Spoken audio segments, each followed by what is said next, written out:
Pakistan has rejected the Taliban's claims about Islamabad's airspace being used for the US strike in Afghanistan that killed Al-Qaeda leader Ayman-AL-Zawahiri in July. The reaction came after the Taliban's interim defense minister Mohammad Yaqub recently blamed the Pakistani government for allowing its airspace to be used by US drones. In response to the claims, Pakistan's foreign ministry has now issued a statement saying, and I quote, "Such allegations are highly regrettable and defy the norms of responsible diplomatic conduct." The development came after the Taliban defense minister on Sunday said that the illegitimate use of drones to control Afghanistan's airspace is a transgression of the country's borders, and that Islamabad should stop helping Washington in these aerial incursions. Yaqub leveled the allegations nearly a month after Washington said that it had killed the Al-Qaeda chief in a drone attack in his Kabul hideout.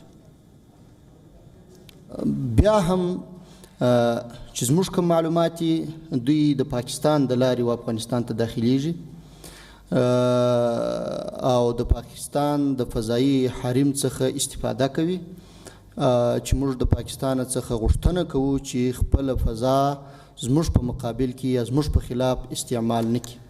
Well, this is the first time that the Taliban's defense minister has named Pakistan officially after al-Zawahiri's killing. And this comes amid speculation that Pakistan might have played a role in taking out the Al-Qaeda chief. Islamabad has so far denied all claims regarding any involvement in the operation. The killing of the Al-Qaeda leader, who had a $25 million reward on his head, had raised questions about the CIA executing the operation. The Taliban, which has not acknowledged Zawahiri's death till now, says that authorities are now conducting an investigation to verify Washington's Zawahiri claims.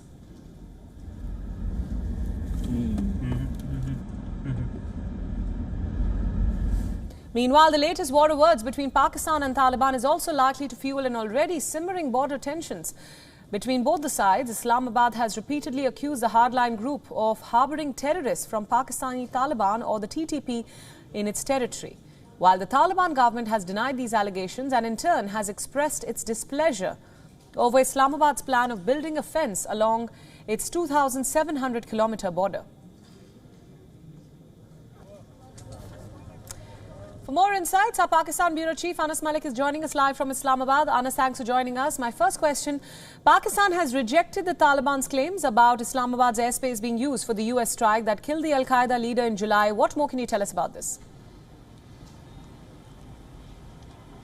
Well, Pakistan has gone beyond that rejection and it has openly called out the Afghan Taliban or the interim Afghan authorities to honor their international commitments, especially those done in the Doha Accord, that Afghan soil will not be used against any country, particularly vis-a-vis terrorism. That is something that is the key point that as one would see objectively analyzing it, because that is something that we have not heard from Pakistan openly calling out on the Taliban. They've said that this statement is irresponsible.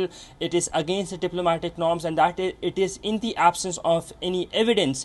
Time and again, we've seen a denial coming in from the Pakistani military as well. But this particular, the last mention, the last bit that says, that calls on the Taliban to honor their international commitment, I think that is pretty significant, given that we've recently seen that there have been a lot of drone spottings, there have been a lot of chatter in Afghanistan, particularly with regards to these alleged drone strikes that have been happening, or that can possibly the drone surveillance that have been happening, rather, where it is being alleged or rather talked about that Al-Qaeda leaders or allegedly Al-Qaeda leaders are being surveilled at. So I think that the last bit where Pakistan has been talking about on Afghanistan, calling Afghanistan to honor their international commitments, that goes in line with the Western narrative as well, and that is something that will be the Achilles heels.